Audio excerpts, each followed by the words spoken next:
Hello कोडियंस। आज की story जो है बहुत ही इंटरेस्टिंग है। इंटरेस्टिंग मेरे लिए है, आपके लिए मुझे नहीं मालूम क्यों। क्योंकि आज का जो स्टोरी है वो कम्प्लीटली आपके ऊपर डिपेंड करता है। वो कैसे? हम लोग ने देख लिया है स्ट्रिंग, और हम लोग ने देख लिया स्ट्रिंग के मेथड्स। तो हमको अब समझ में आ गया कि स्ट्रिंग क्या होता है, उसका यूसेजेस कैसे होते हैं, उसके स्टोरेज कैसे होती है, वो मालूम पड़ गया। और हम लोग स्ट्रिंग में अगर जो कुछ काम करना चाहते हैं, कुछ ऑपरेशन करना चाहते हैं, तो उसके लिए हम लोग ने डिफरेंट मेथड्स भी देख लिया है। अब आपके ऊपर ये कैसे डिपेंडेंट है? डिपेंडेंट इसलिए है कि मैंने तैयार किया है कुछ क्वेश्चंस, और उस क्वेश्चंस का आपको आंसर देना है। तो गाइज हम लोग स्टार्ट करेंगे स्ट्रिंग क्वेश्चन के साथ। पैरेलली आपको मैं उसका कोड करके भी दिखाऊंगा, अगर जो जरूरत पड़ी तो मैं आपको एक्सप्लेनेशन भी दे दूंगा।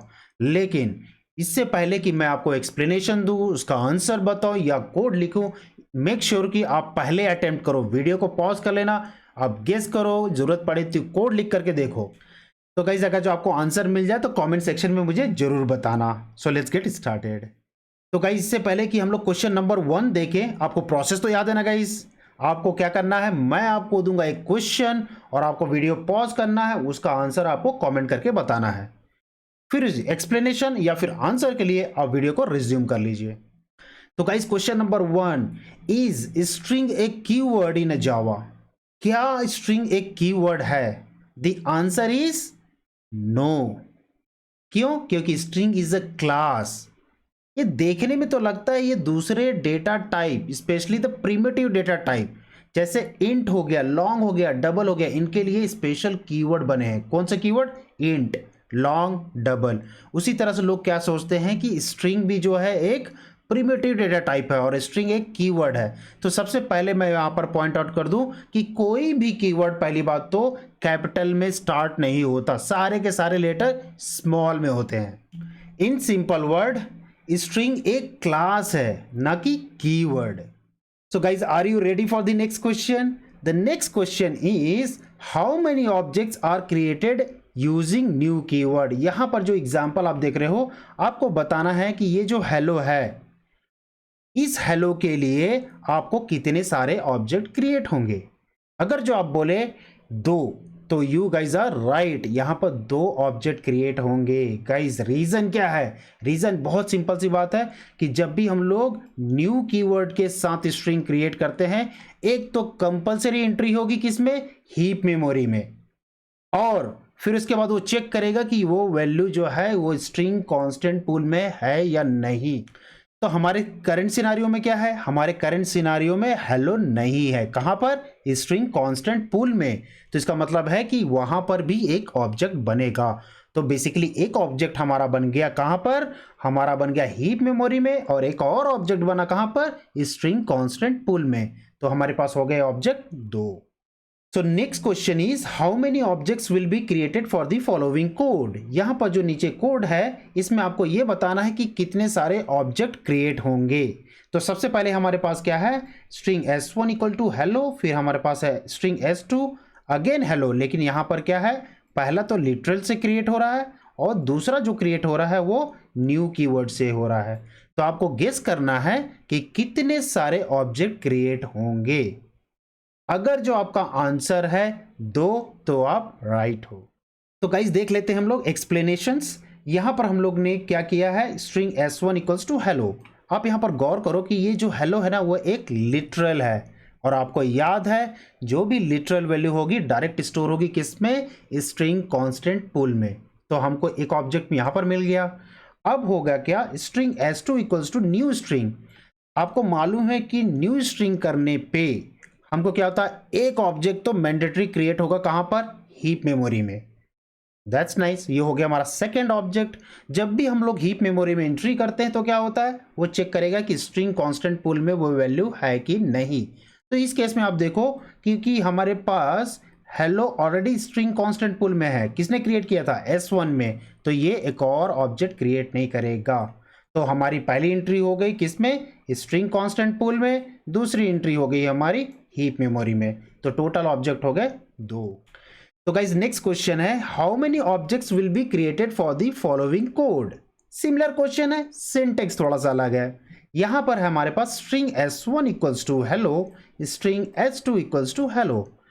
अब मुझे मालूम है कि आप लोगों में से मैक्सिमम लोगों ने गेस कर लिया होगा, फिर भी इसका एक्सप्लेनेशन क्विकली देख लेते हैं।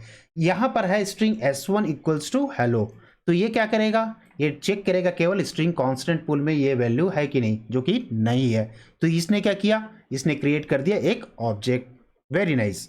अभी क्या हुआ, हमारा सेकेंड स्टेटमेंट जो है string s2 equals to hello, यहाँ पर क्या हुआ, यहाँ पर क्योंकि ये hello already string constant pool में है तो वो एंट्री नहीं करेगा, मतलब नया ऑब्जेक्ट नहीं बनेगा। तो टोटल मिला के हमारे पास हो गए एक object. So guys next question is how many objects will be created for the following code. यहां पर आप देखोगे हमारे पास है string s1 equal to new string, s2 equal to new string. तो आपको गेस करना है कि कितने सारे ऑब्जेक्ट यहां पर बनेंगे या क्रिएट होंगे। आप लोग में से मालूम है कि मैक्सिमम लोग गाइस आप लोग गेस कर लिए होंगे, और अगर जो आपने राइट गेस कर लिया तो कमेंट सेक्शन में बता देना। ओके, अब हम लोग देख लेते हैं एक्सप्लेनेशंस, राइट। तो सबसे पहले क्या होगा, हमारे पास है string s1 equals to new string. इसका मतलब ये है, आपके दिमाग में बहुत ही क्लियर होगा, पहले एंट्री तो हमारी 100% पक्का है कि ये हीप मेमोरी में क्रिएट करेगा ही करेगा। तो एक ऑब्जेक्ट हमारी क्रिएट हो गई हीप मेमोरी में। उसके बाद क्या होगा, अब वो हीप मेमोरी क्या करेगा, स्ट्रिंग कांस्टेंट पूल में चेक करेगा कि ये हेलो है कि नहीं। तो जाहिर सी बात है, अब स्ट्रिंग कांस्टेंट पूल में कुछ भी नहीं है, तो ये क्या करेगा, एक और एंट्री कर देगा। तो बेसिकली यहाँ पर दो ऑब्जेक्ट तो यहीं बन गए हमारे। ओके, अब देख लेते हैं हम लोग सेकेंड स्टेटमेंट। सेकेंड स्टेटमेंट क्या बोलता है आपका, ये बोलता है string s2 equals to new string hello. अब यहां पर भी सेम प्रोसेस होगा। एक तो 100% जैसे हम लोग देखते आए हैं कि हीप मेमोरी में तो एक एंट्री होगी, तो टोटल ऑब्जेक्ट हो गई हमारी अब 3। लेकिन अब ये हीप मेमोरी में ये जब ऑब्जेक्ट बनाएगा तो अब ये चेक करेगा किसमें, स्ट्रिंग कांस्टेंट पूल में फिर से। अब क्या हेलो स्ट्रिंग कांस्टेंट पूल में है या नहीं, yes it is already there. किसने क्रिएट किया था, ये पहले वाले स्टेटमेंट में, राइट। तो इसका मतलब ये है कि ये दूसरा एंट्री नहीं करेगा। तो टोटल मिला के हमको मिल जाते हैं 3 object. So guys next question is how to convert a string to a character array. आप किसी भी स्ट्रिंग को कैसे कैरेक्टर अरे में कन्वर्ट कर सकते हैं, क्या आपको मेथड मालूम है? ये आपके लिए हिंट है। वो एक स्ट्रिंग मेथड है जिसके थ्रू आप स्ट्रिंग को कैरेक्टर अरे में कन्वर्ट कर सकते हैं।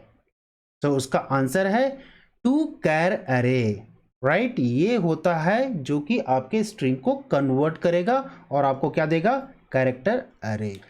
तो अभी तक आप सही आंसर दे रहे हैं, वेरी नाइस। एक काम करते हैं, देख लेते हैं नेक्स्ट क्वेश्चन। नेक्स्ट क्वेश्चन है how to get the character at particular index.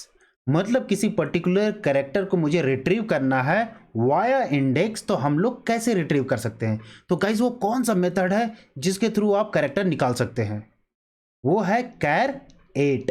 जो कैर 8 में आप देखोगे यहाँ पर हम लोग पास कर देते हैं इंडेक्स और वो हमको दे देता है आउटपुट एज अ कैरेक्टर। तो char 8 is the right answer. तो गाइज नेक्स्ट क्वेश्चन भी हमारा बहुत ईजी है गाइज, आई एम श्योर कि इसका आंसर आप दे पाओगे। तो question is how to remove the spaces from start and end of string. आप अगर जो स्ट्रिंग रखे हो उसके स्टार्ट में और एंड में स्पेसेस है तो उसको आप कैसे रिमूव कर सकते हो, what is the method name. Yes you are right, the method is trim. Trim में हम लोग को कोई भी इनपुट नहीं देना पड़ता, लेकिन वो एज अ आउटपुट हमको स्ट्रिंग रिटर्न करता है। अगला क्वेश्चन है हमारा, is string a primitive type और ए ऑब्जेक्ट टाइप। क्या है answer guys, it is an object type. ये नॉन प्रिमिटिव डेटा टाइप है guys, not a primitive data type. तो लास्ट क्वेश्चन है how do you compare two string in Java. आप दो string को कैसे कंपेयर कर सकते हो, आपको मैं हिंट देता हूं। हिंट में यह है कि या तो आप यूज इस कंपैरिजन ऑपरेटर का यूज कर सकते हो या आप इक्वल्स मेथड का यूज कर सकते हो।